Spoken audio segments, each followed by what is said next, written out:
All right, so composition functions are functions. Notice this is a plural word, so it is putting more than one function together. So I'll say putting two or more functions together. You don't have to do this just with trig. You can do this with all different types of functions. I think that you did this in Algebra 2, but we are going to do it today with trig. So as a recall from what you did in Algebra 2, though, if I give you the function f of x equals 5x minus 1 and g of x equals x plus 1, and I want you to find f of g of 2, then what we did is these parentheses kind of tell you where to start. You're going to start with g of 2. So you start with the inside part. So g evaluated at 2. So go to your g function, plug in a 2, and you get 3. 2 plus 1 is 3. So now you say, well, the answer to this piece is 3. So after you've found that answer of 3, you're going to plug it in, and you still have that f function to do. So now we're doing f of 3. So that's 5 times 3 minus 1, which is 15 minus 1, which is 14. So your final answer is 14. You do the inside, then you do the outside. Well, it's going to be the same thing for trig. You're going to solve the inside. Sometimes on the inside you're going to be looking for an angle, sometimes you're going to be looking for a ratio. So it's really important that you know what you're doing which one. And then after you get that answer, you're going to replace the inside with that answer and then solve the outside. So for now, on example 1, you're looking at cosecant inverse tangent of 3 pi over 4. So first, you just do that inside function, tangent of 3 pi over 4. So think to yourself right now, are you finding an angle or are you finding a ratio? So trig of an angle equals a ratio, or the angle equals trig inverse of a ratio. So right now, we actually are given the angle, we're given what the angle equals, and we're going to be solving for the ratio. So let's draw 3 pi over 4. So 3 pi over 4 is in quadrant 2. This is 4 pi over 4 over here at the 180. So if this is 4 pi over 4, just pi, this is 3 pi over 4, which makes it a 45, 45, 90, 1, 1, root 2, with a negative. So tangent is O, opposite over adjacent, so 1 over negative 1, which is just negative 1.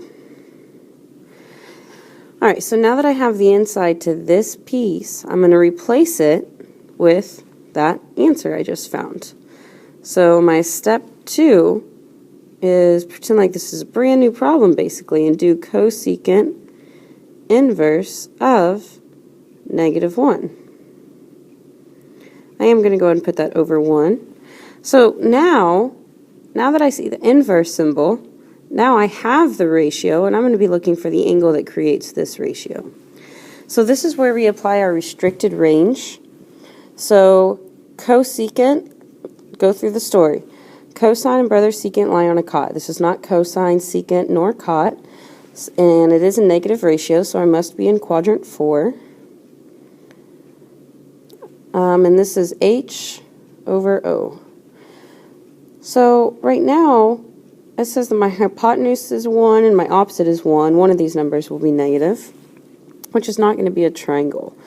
So your opposite needs to be existing, and your opposite is like your up to downness. And since this needs to be going in the negative direction, this must be down. So I'm going to be here.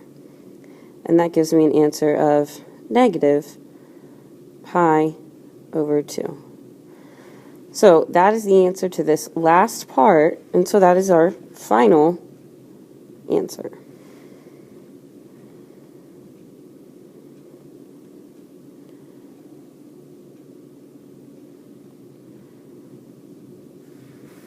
Okay. All right. Example 2, tangent of cosecant inverse negative 2 root 3 over 3. So I would really hope that by this point you can recognize this as not truly a ratio that you know, because this has been rationalized. It's the rationalized version. I know this because, I mean, really, there's only 3, and so it's easiest just to kind of keep those 3 in mind.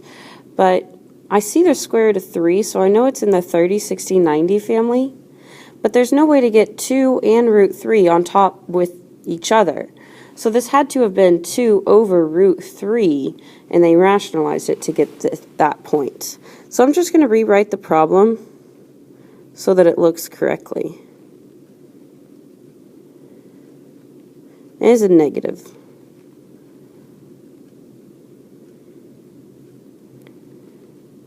All right, so the first part that we do is this inside. So cosecant inverse negative 2 over root 3. So this inside, are you looking for a ratio or are you looking for an angle?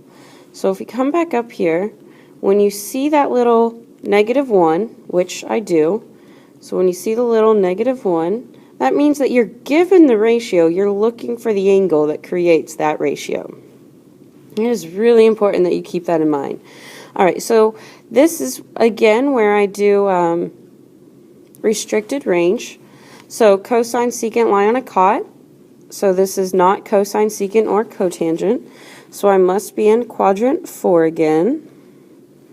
And my hypotenuse is 2, and my opposite is root 3. One of these guys will be negative. So when I make my triangle, my opposite is root 3. My hypotenuse is 2. Makes sense that this is negative because I'd have to go negative or down. And so this is 1. We're always going to be doing radians, if I didn't say that earlier. So across root 3 is 60, but in radians, that's pi over 3. And since I went in that opposite direction, this is negative pi over 3. So the answer to this portion is negative pi over 3. So I'm going to replace this with negative pi over 3. So question 2 is tangent of negative pi over 3. So trig of an angle equals a ratio. So now I'm looking for the ratio for this angle. So let's go ahead and draw this angle. So negative pi over 3 is a 60, so this is root 3. This is 1 and this is 2.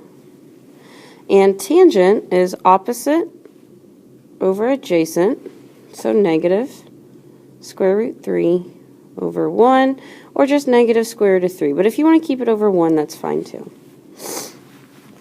So let's look at the 2 different problems here. In example 2 that we just did, we found that this ratio, cosecant inverse of negative 2 root 3, 2 over root 3, was used with this triangle. So then we used this triangle again to get tangents ratio. So if you notice, we actually didn't draw a new triangle. This is the same triangle. And that's because we found that ratio to get this triangle and use that triangle to get this new ratio. That's completely different than in example 1. In example 1, first we drew 3 pi over 4. We drew this triangle and we got this ratio. Then we used that ratio to get this new angle. So in example 2, you only had to draw one triangle, really. You didn't have to draw it a second time. Example 1, you had to draw 2 triangles without question. Let's go through a couple of other differences. In example 1, your inside given was an angle. Your final answer is an angle. In example 2, your inside given was a ratio. Your final answer is a ratio. So that's one way to go ahead and check that you're kind of going through the process correctly. It's not going to make sure you get your answer right, but your process correct is whatever you were given with on these composition functions, as far as angle or ratio, you should be ending with that same angle or ratio. All right, so let's go on to... So in slide 2, example 3, this is a ratio here. I know it's a ratio because I see the little -1, so I know my answer should be a ratio. If you want to write that down, oops. Some people find that really helpful.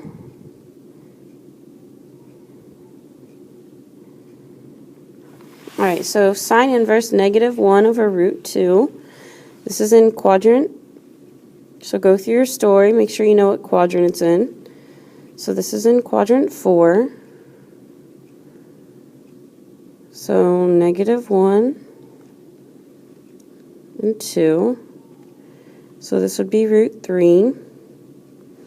30, which is pi over 6.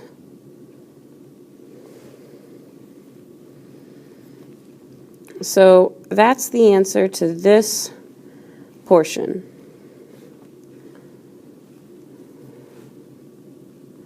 Now, my step 2 is to say, well, plug in what you just got. So we just got -pi over 6. Plug that into right here. So secant of -pi over 6. Well, if you took the time to redraw this triangle, you would be drawing this exact same triangle. This is that example where first you're getting the angle, and so if you draw that angle again, you're just going to redraw the same thing. So if you skip that step, then we just get hypotenuse over adjacent, so 2 over root 3, rationalized is 2 root 3 over 3.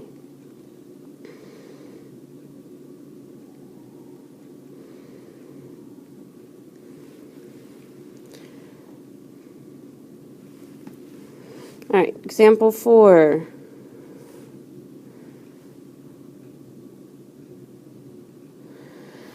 Cotangent of secant inverse of 1. So secant inverse of 1 over 1 is hypotenuse over adjacent. It's a positive ratio, so I'm in quadrant 1. And if the hypotenuse over the adjacent is supposed to be 1, so go ahead and try to figure out where that would be if your adjacent is 1 and your hypotenuse is also 1. Okay, so that's right here at 0 degrees, or 0 pi, I should say. Now we're going to do cotangent of 0 pi. So if I redraw that, I would draw this again. And cotangent is a over o. So my adjacent is 1, but my opposite here is 0. So the answer to that is undefined.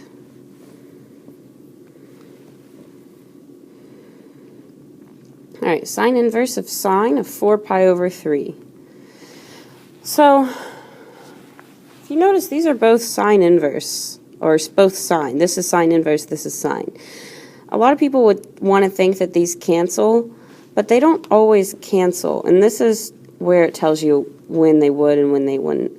So if you think about where 4 pi over 3 is, that's in quadrant 3, which we haven't dealt with in a long time. That's because it's not part of our restricted range.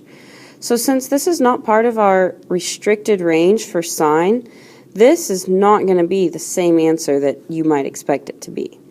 So if this is 4 pi over 3, this is 1 pi over 3, which makes it a 60-degree angle. So this is root 3, 1, and 2. It is negative because it's down and left. And so sine is negative root 3 over 2. So the answer to this piece is negative root 3 over 2. So now I'm going to draw sine inverse of negative root 3 over 2. Now the restricted range for sine is in quadrant 1 and 4. So when I draw this, I'm going to draw quadrant 4. And so that's negative root 3, 2, which makes this negative pi over 3. So because the first time we drew this, it was in 4 pi over 3, because that's where it told us to go, that's why we're in quadrant 3. But normally sine is in quadrant 4 when it's negative. And so that's why this is a different answer than 4 pi over 3. Okay? All right, I'm going to skip example 6 because it's almost identical to one that we've already done. And I want y'all to try to do sine inverse of root 3 over 2, and then do the cosine of that answer, and then also try to do this one. So I'm going to pause it. Go ahead and pause it yourself and try to work this, and then I will unpause it and show you the answer pretty quickly. All right, so for the first one, when I drew this, I got pi over 3. So then cosine of pi over 3, I didn't redraw it, it's just adjacent over hypotenuse is half. Secant of pi is negative 1. And so then I did, this is doing tangent of negative 1 over 1. So this is negative 1 over 1, which makes it 45, 45, 90. So that's how I got negative pi over 4. And that's it.